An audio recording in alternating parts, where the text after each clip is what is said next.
guys, I think I'm just gonna start doing a series on how 2K is, not a series, but every time I see something wonky and crappy in 2K17, I'm just gonna post a video, because this is getting it's getting frustrating to play this game, and I'm sure a lot of other players are experiencing similar mechanics and stuff with the game. That's just nerve-wracking. This by far, to me, I've been buying 2K since forever, since it was on Dreamcast. Okay, go ahead. Is this nose? Yep. Go ahead. Yeah. I've been buying it since it was on Dreamcast. Every year they came out with a 2K, I've been buying it.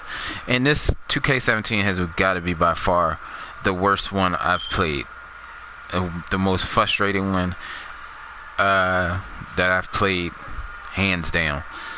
I'm still gonna probably continue to buy 2K games because I like it. I mean, and sadly, that's the only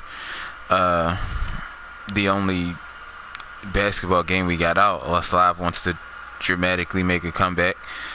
But like, it's just, there's no excuse for some of the stuff that you see in this game. It doesn't really make sense. The animations, there's a lot of wonky animations in this game that shouldn't be in here.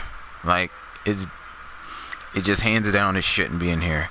Like, so I'm gonna just show you one that got me completely frustrated.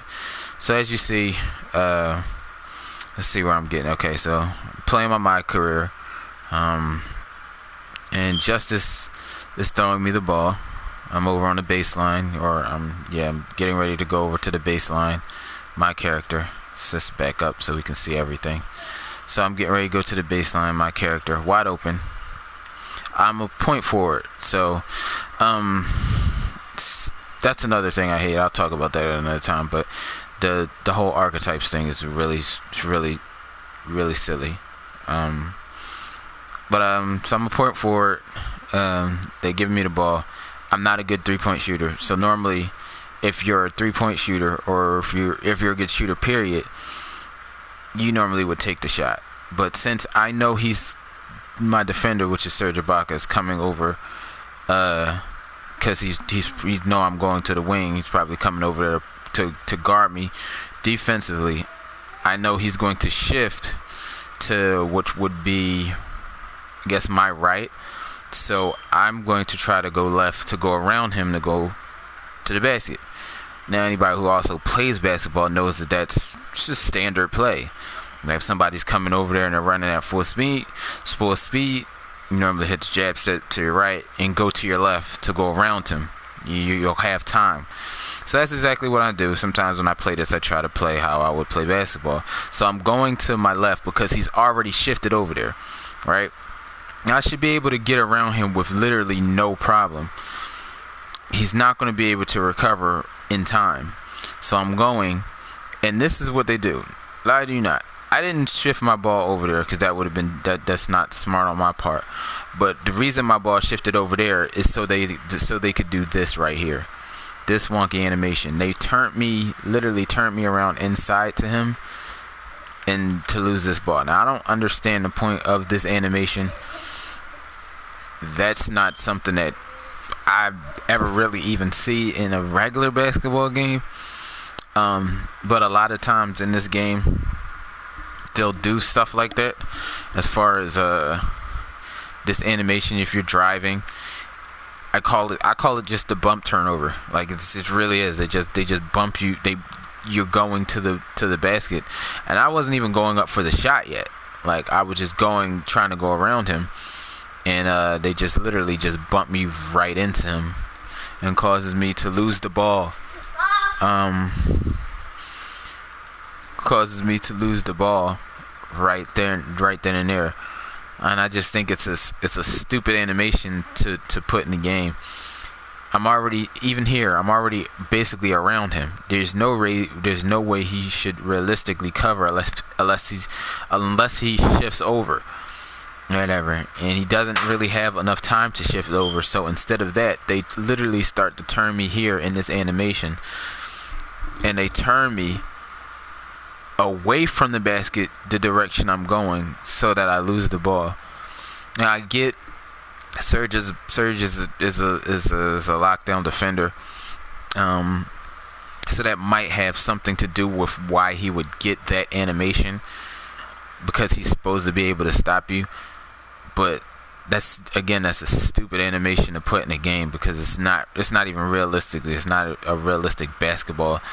It's not something that realistically happens on the basketball court, where you bump into the player and you lose the ball. My ball handling is at max, so that shouldn't have been that easy. But that's just one of the things that happens in this game that I think is terrible. This game could have been a lot better. Could have been a lot better than last year's game, but I feel like they actually got worse than last year's game.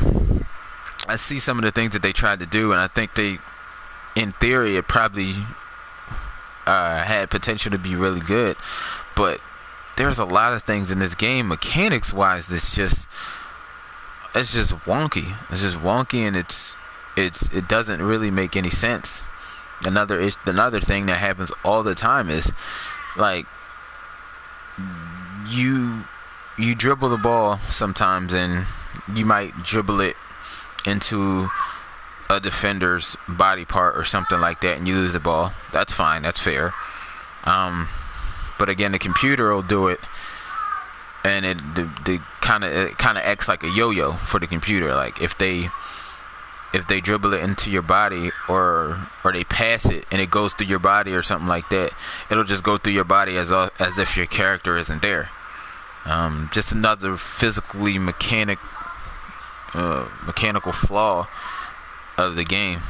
So just thought I'd probably just push this up here, because I was legit frustrated to the point, and I think just doing this probably has calmed me down a little bit. But there's just no excuse for stuff like this. Like, there's no excuse for a mechanic like this in the game. That just doesn't make sense. And of course, as soon as that happens, the computer automatically knows, which is, now I'm talking about the computer, which is Green, Jeff Green, automatically knows what it is that he's doing. Like, he's automatically, he lost the ball, I'm going right to it.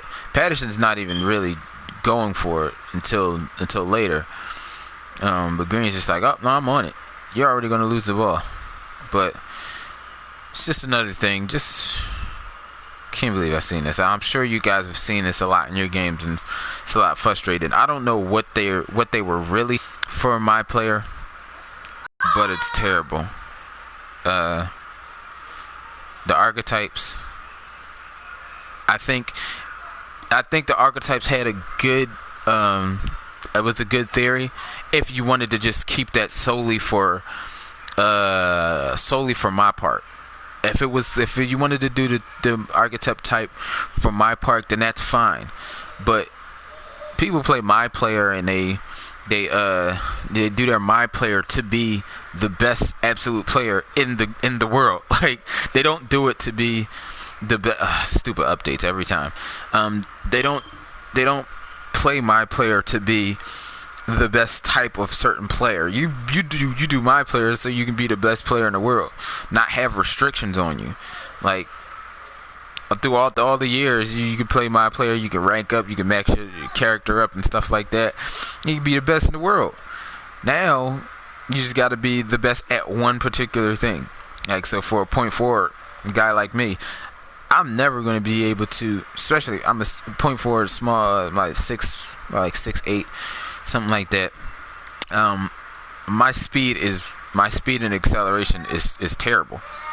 Like, I can't get past the cap that it's at, I believe, is I think the highest I can be is like a 74 or a 70. I want to say 73, something along those lines. I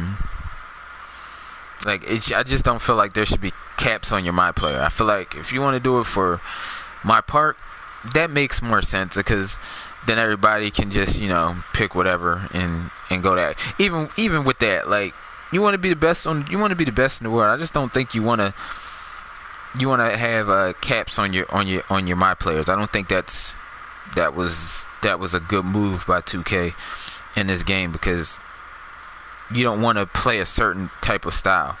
Like, if you're what is it? I don't really know too many of the other types. Do I? Let's say, if you're a sharpshooter or whatever, you're gonna be an average defender, I guess, at best. Like, you or at least cap wise. Like, you're going to be an average defender at best. Like, for my point forward, I can only be an average defender. Now, good thing about my character is that because he's 6'8", he's kind of long, so I kind of make up for that, where I can get blocks and I can get steals and stuff like that. But I'm a terrible defender. I'm a terrible on ball defender with my character. Only thing that helps me is my length. But I just think the ability caps are silly as a part of your my player career. Now, if you want to do it in my park, that's whatever. I don't really play with my park on. I haven't played my park on this game simply because of the skill, the skill caps. I just was like, well, if I got to be a certain type of player, it doesn't make sense for me to go into my park. I just want to be a player that can do whatever he wants and go out there and play. So I don't play my park. Not this year. Last year I played it. Year before I played it, it was cool. But this one, it's just, I don't know. I just feel like 2K17 could have been so much better, and it's not. And I really don't know what they were thinking. But let me know in the comments what you think as far as 2K17. I mean, we're basically halfway through the year, so 2K18 will be coming out in like 6 months. Where are we at? March, April, May, June, July, August, September. Yeah, so 6 months it'll be here. Hopefully they improve. I don't feel like they listen to the things that we're saying. They just put the game out, and they know we're gonna buy it. But still, you can buy it and criticize it. If you paid money for the game and you want to criticize it, you have every right to criticize it.